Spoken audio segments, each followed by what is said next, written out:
How's it going, everybody? It's Thursday. It's July 3rd, the day before Independence Day.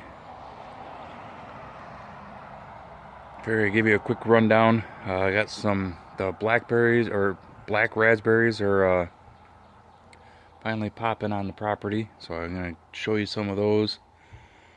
Give you an update on the tomatoes, and I think we're going to pull a beet or two out.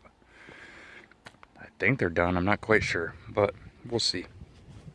So we'll go around this way first. I want to show you quickly so I went through yesterday and I got all the suckers, the latest suckers, and some that I didn't find last time off the tomato plants that I have, and some were rather big.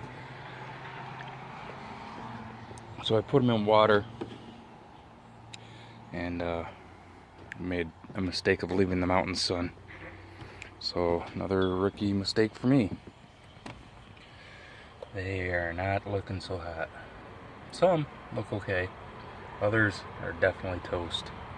But this is done. This is not coming back. This I didn't kill.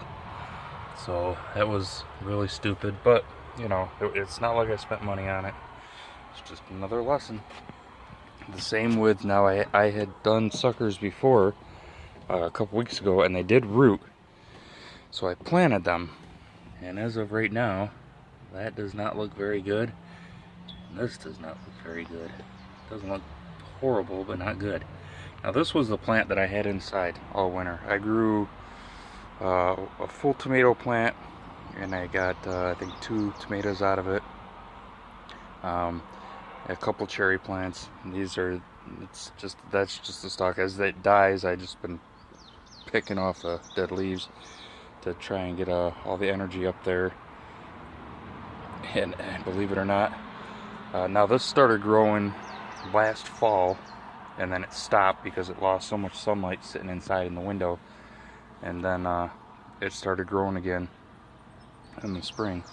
Now I've already pulled some tomatoes off this, and believe it or not, I do have flower up at the top again. So it's crazy. As all the energy is just directing up there, and it's still going. So until it dies, for the hell of it, I'll just keep letting it go. And if that one down there dies, that sucker, hopefully one of the ones I have in water now don't. And I got to remember to take it out of the direct sun right off the bat. Won't do that again. Of course, it's been just absolutely freaking brutal. It's been over 90 every day for the past 4 days. So it's just hot as hell out. And we've got 2 more days to go before we get to some better weather. But as long as you stay in the shade or in the air conditioning, I'll take this any day of the week over 2 foot of goddamn snow. I really hate snow, especially, as you know, with this driveway. This is the main reason why I hate the snow. I hate driving in it, and I hate shoveling this constantly, non-stop. Okay, so here is the first batch of black raspberries. Some what I'm going to do later on, after I get off this video and get it loaded, I will go around and pick these. Now I don't do anything with these. I should. I don't cut them back. I don't maintain it well. This one like grew up a lot. This is the first year right here, so I cut that, so it should go lateral next year. That's what I'm learning anyways, from what I'm being told, is you let them grow, 2 to 4 feet, and then cut them back, and then the next year they grow on the second year vines. So if anybody else disagrees with that, let me know what you think. But that's what I've learned from other videos. So yeah, so there's that one there, and then have another little patch right here. So now these were last year. I went through and I spent so much time, and I cut that one back too. I spent so much time collecting these. And also mulberries. I have a mulberry tree. And then, actually, I don't know if you can tell because it's the leaves. See if I can get a clear shot up through here. And one night, this tree got struck by lightning and hit the telephone pole. And of course, that's my utility pole. So it knocked the power out in the house, tripped all the breakers, and me and my infinite wisdom did not think about the fact that it also did it out in the garage too. And I hadn't been out in the garage for a while, days, and all of the black raspberries and mulberries that I had in the freezer stored in the garage all went bad. So I lost the entire crop, which was very sad. So now I have an alarm on my freezer, so when it goes below a certain temperature or above a certain temperature, the alarm goes off. So here's one patch here down in the corner, and some right here. They are freaking delicious, I'm telling you. Good stuff. Yeah, horsefly. Mean bastards. Bite the hell out of you. So, and I also, last year I'd also collected a little bit of the ones that weren't quite ripe. Because I wanted to try, I had read on something, I was trying to learn how to use them to make jelly. You know, assuming that I was going to actually be able to use them to make jelly. And there's some in there. Don't eat those. And they're saying that if you use the ones, if you pick some that aren't quite ripe, that you don't really have to use pectin. I don't know how true that is either, but figured I'd give it a whirl. So, lots of, I don't know if you can see that, yeah, tomatoes coming up in there.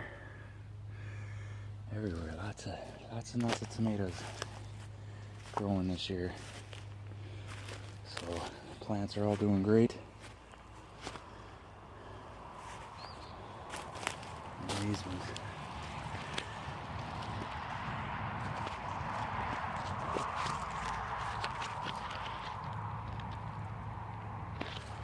Big ones in there.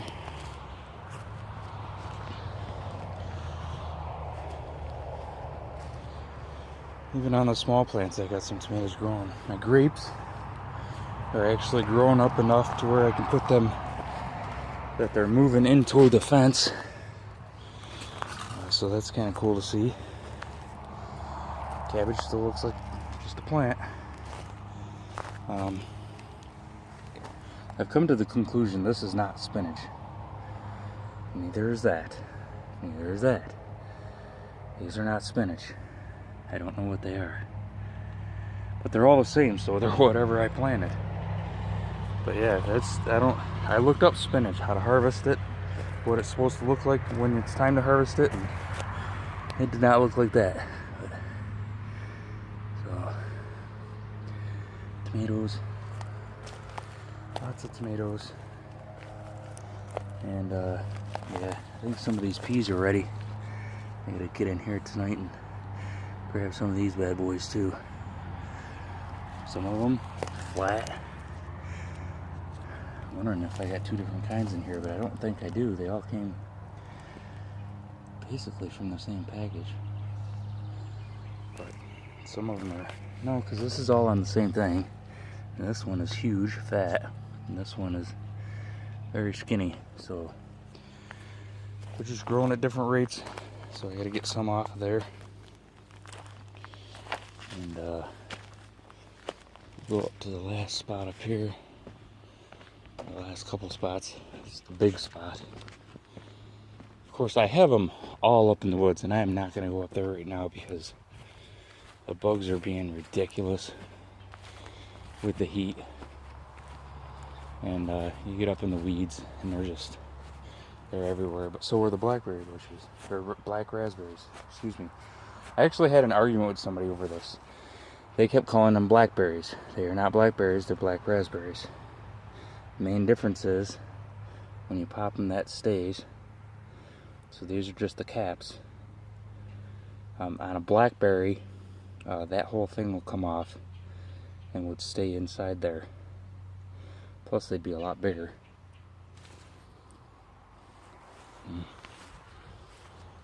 Good stuff. So this is the major spot. All up in there, down through here. I already picked one bag of these. I definitely got another whole bag to go here. Like I said, and this is just the areas that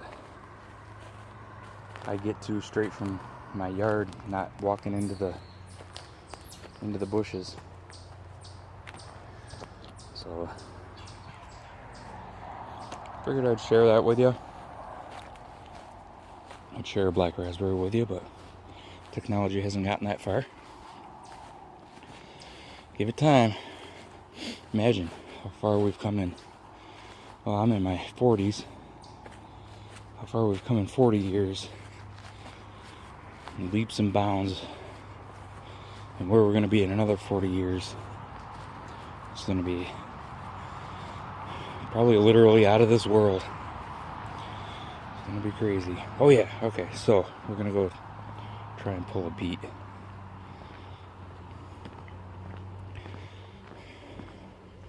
Gonna ask my kid, I'm not good at beets.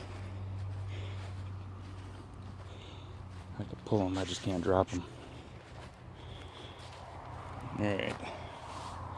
Last time I tried to get in here with this camera, I almost fell on my ass. So hopefully this time I do pretty well. Alright, let's take a look here. So yeah, this one here is popping up. For sure. These two. That one maybe not yet.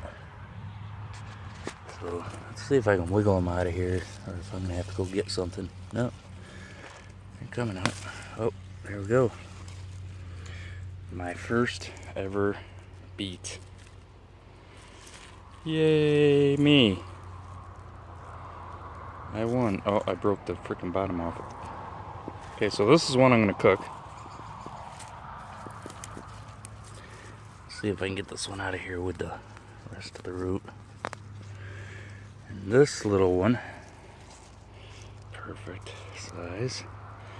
I'm going to actually container plant that. I do not have this one. I'm going to leave in there for a little bit longer. See if I can get bigger. This is about the size I think you want though for the tastiest. So I don't have a root cellar. I don't even have a basement. So what I'm gonna do is I'm gonna grow this and the small one, and I'm gonna try and keep it growing all winter long, and just like take leaves off it occasionally, just to keep the growth going. And then in the spring I can replant it, and that's when you just replant it and leave it and let it die and get seed. And from a couple of the videos I've seen, you get 1,000,000 seed off of one freaking beet. So that would be awesome, because then I can just store the seeds. I know I can grow beets. If I have room, I'll probably grow a couple more, but we don't really eat beets, so probably should. They're really good for you. But it's not like I'll be growing masses of them, but I'll have them stored. Probably vacuum seal them up, and that's the plan anyway. Hopefully it all works out. That would be great if it does.